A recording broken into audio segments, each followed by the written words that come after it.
নমস্কার, আপনারা দেখছেন ডিজিটাল খবরিলাল বাংলা।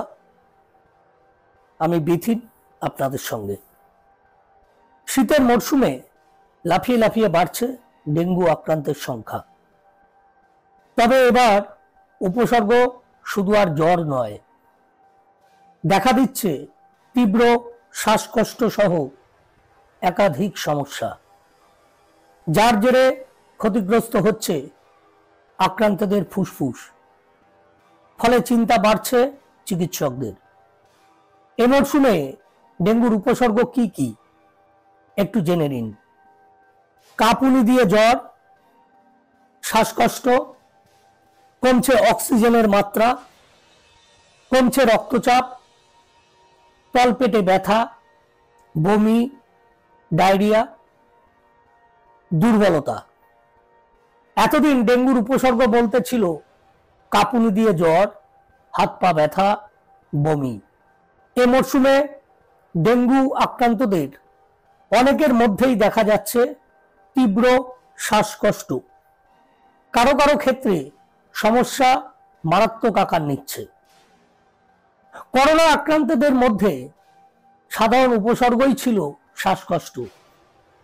কোভিড অর্থাৎ করোনা মারাত্মকভাবে ক্ষতি করেছে আক্রান্তদের ফুসফুস।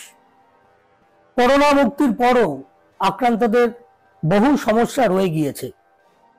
ডেঙ্গুতেও শ্বাসকষ্টের উপসর্গ দেখা দেওয়ায় তাই চিন্তিত চিকিৎসক মহল, রীতিমতো ভীত তারা।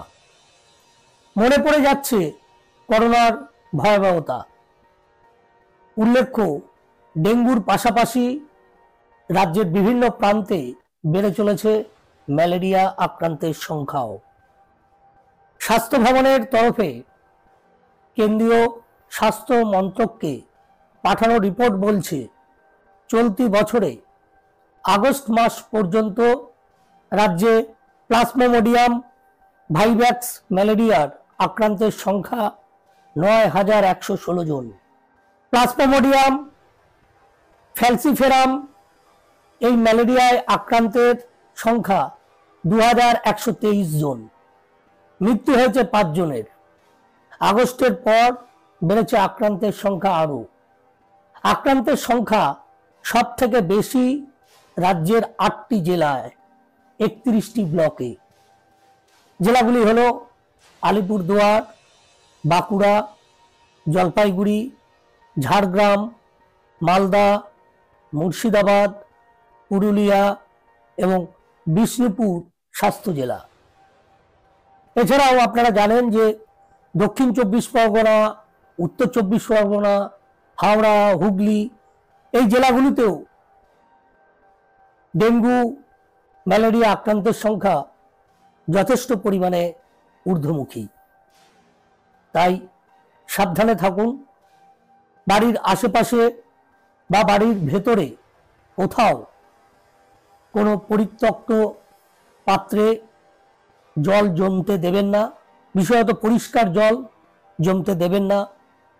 কোথাও ডাবের খোলা, নারকেলের মালা, চায়ের ভাঁড়, ভাঙা পাত্র এমন কিছু রাখবেন না যেখানে বৃষ্টির জমা জল বা কোনোভাবে পরিষ্কার জমা জল সেখানে থেকে যায়।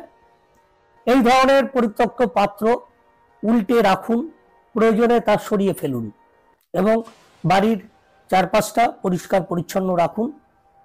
এবং অবশ্যই রাতে শোয়ার সময় মশারি ব্যবহার করবেন। ভালো থাকবেন। নমস্কার।